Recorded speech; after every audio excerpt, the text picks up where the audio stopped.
Hello everybody, welcome back to this channel. Today in this video we are going to continue with our exercise 13.1 of class 8. So we were on question number 5th. So the question is use the tables below to draw linear graphs. अब हमें ऐसी tables दे रखी है, दो parts है. This is the first part. So हमें ऐसी table दे रखी है जिसको हमें पढ़कर, जिसको हमें समझकर एक ग्राफ, linear graph हमें बनाना है. फर्स्ट पार्ट है the number of days a hill side city received snow in different years. Now यहाँ पर कुछ ईयर्स दे रखे हैं एंड हमें दे रखा है कि कितने डेज तक उस एक सिटी में जो है स्नो गिरी थी. Okay, so let's start. ये आपका बुक का नहीं है, ये आपको ऐसे ड्रॉ करना है. ठीक है, ये आउटलाइन है, तो इस पर आपको ये बनाना है. तो सबसे पहले आपको यहाँ या तो यहाँ पर या फिर यहाँ पर ईयर्स लिखने हैं. ठीक है, और डेज आपको या तो यहाँ पर या तो यहाँ पर लिखना. अब आपको ये देखना होगा कि एक्स एक्सिस पर this is X axis and this is Y axis. तो एक्स एक्सिस पर आपको ईयर्स लेना है या डेज लेना है. ठीक है, तो यहाँ पर हम एक्स एक्सिस पर ईयर्स को लेंगे. ठीक है, क्योंकि हमारा जो फ्रीक्वेंसी है वो क्या है, हमारा 8, 10, 15, 12 दीज आर द फ्रीक्वेंसीज. ठीक है, जिसको हम वाई एक्सिस पर डिनोट करते हैं. ओके, सो ईयर्स यहाँ पर लिख देते हैं starting with 2003, then 2004, 2005 and 2006. So these are the years. Okay, next we have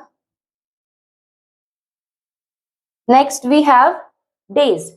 Now days we will write here. So 8, 10, 15, 12. अब हमें देखना है हमें कितना जो है डिस्टेंस उनके अंदर लेना है. तो अगर हम 5 का डिस्टेंस अगर हम लेंगे सो 8 और 12 का हमारा मुश्किल हो सकता है. तो हम क्या करते हैं, 15 का ही मुश्किल होगा, हम 2 का डिस्टेंस लेते हैं.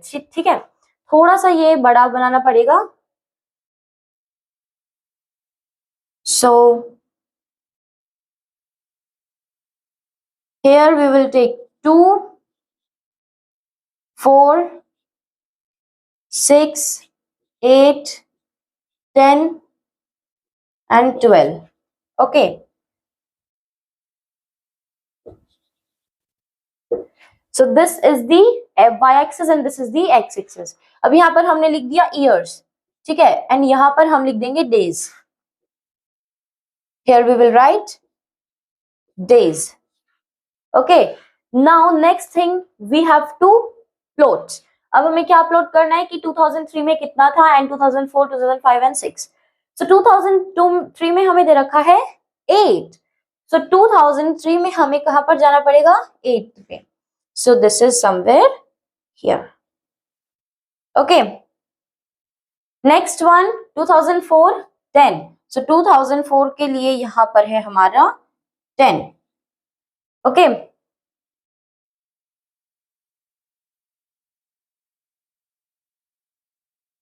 देन 2005 का हमारे पास है 15. सो 2005 का हमारे पास है 15. नाउ अच्छा 15 का थोड़ा सा ऊपर बनेगा ये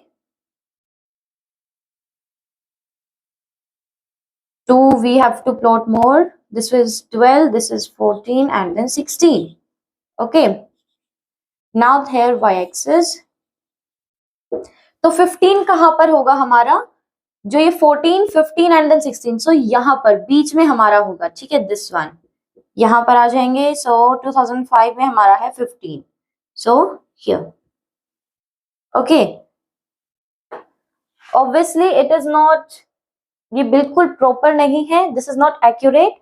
ओके, आप ग्राफ पे बनाओगे तो वो एक्यूरेट बनेगा. Then next one we have 2016, that is 12. So 2006 के लिए 16 नहीं, 2006 के लिए हमें जाना है 12 पर. So here. Okay, now we have to join them all together. ठीक है, so now we have completed our graph.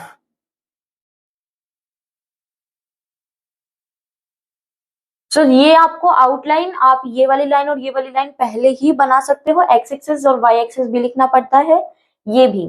Okay, so this was the A part. Now let's come to the next part. Now coming to the next part, that is population in thousands of men and women in a village in different years. अब हमें years में number of men और number of women दे रखा है. तो 2003 से start हो रहा है, तो यहाँ पर लिख देंगे 2003, then 4, 5, 6 and 7.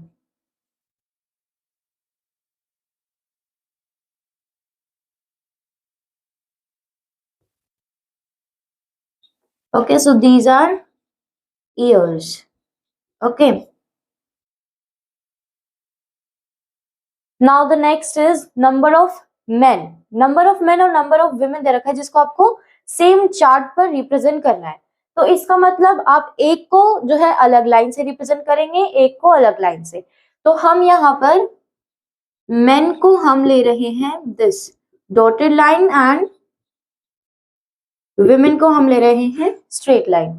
Okay, so y axis पर यहाँ पर देखते हैं, यहाँ पर हम लिखेंगे number of men and women again because this is frequency. ठीक है, that is changing. So 12 number of men 12. अब यहाँ पर हम जो है यहाँ पर इंटरवल हम कैसा लेंगे, सो दैट इज 1 2 3 4 5. बिकॉज यहाँ पर अगर हम 2 ले रहे हैं, सो यहाँ पर सीधा आएगा आपका 10 12 एंड 14, जिसमें हमें 11 चाहिए है, 13 भी चाहिए. 13 11 12 एंड 13 से ही ये सभी यहीं पर बस 11 12 एंड 13 नंबर्स ही है. तो हमें क्या करना है, 11 12 और 13 नंबर्स चाहिए, तो हम 1 2 3 4 5 6 ऐसे लिखेंगे. Okay, it will be easier. 1 2 3, यहाँ पर मैं इनको छोटा ले रही हूँ क्योंकि यहाँ पर हमें रिप्रेजेंट नहीं करना है, बाकी चार्ट में आपको स्पेस मिल जाएगा, यहाँ पर स्पेस कम है, so that's why. 3 4 5 6 7 8 9 10 11 12 13. So 1 2 3 4 5 6 7 8 9 10 11 12 and 13. This is number of men and women. So number of men and women. Okay.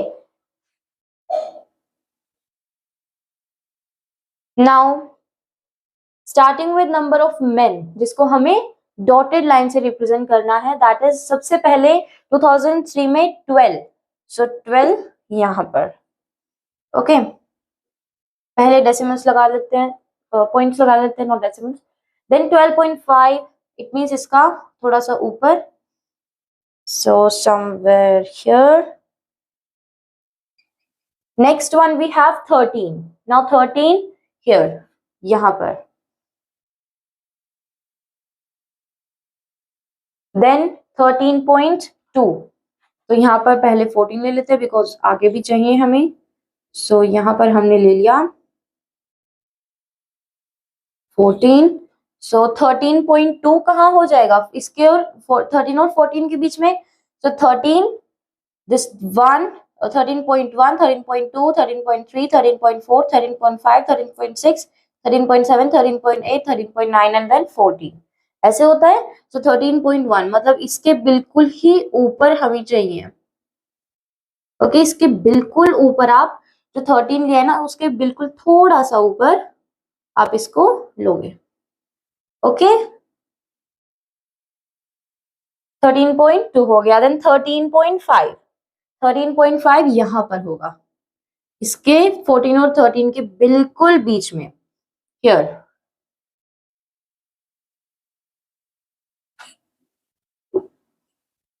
Here, ये इसको हम थोड़ा सा यहाँ पर लिखेंगे. ओके,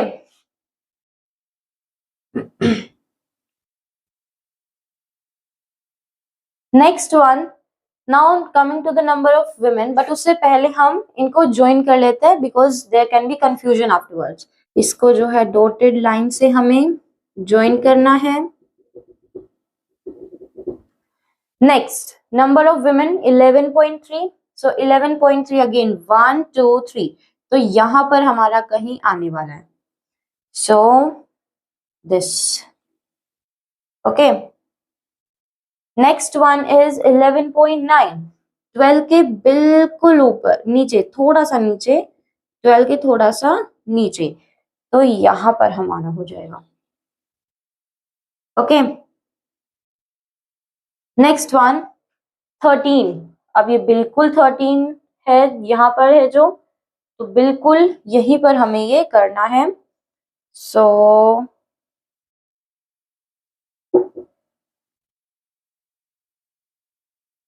हियर, ठीक है, यही जो है सेम है यहाँ पर 13. देन 13.6.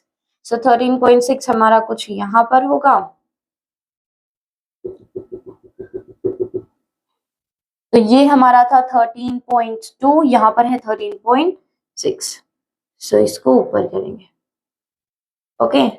यहाँ पर ज्यादा डिफरेंस नहीं दिख रहा है, ग्राफ में अच्छे से दिखेगा. देन वी हैव 2007 के लिए वुमेन का 12.8. सो 12 is this one and 8 is here. यहाँ पर something. So this. Okay. Now let's join it. आपने पहले भी ग्राफ्स में देखा है कि एक ही जो डॉट है उस पर ही, एक ही जो जहां पर हमने रिप्रेजेंट कर रखा होता है वहां पर ही जो है दोनों जो कि आप कंपेयर कर, जैसे कि नंबर ऑफ मैन है, नंबर ऑफ वुमेन है, तो वो मीट कर रहे होते हैं. सो दैट मीन्स यहाँ पर नंबर सेम होता है. ओके.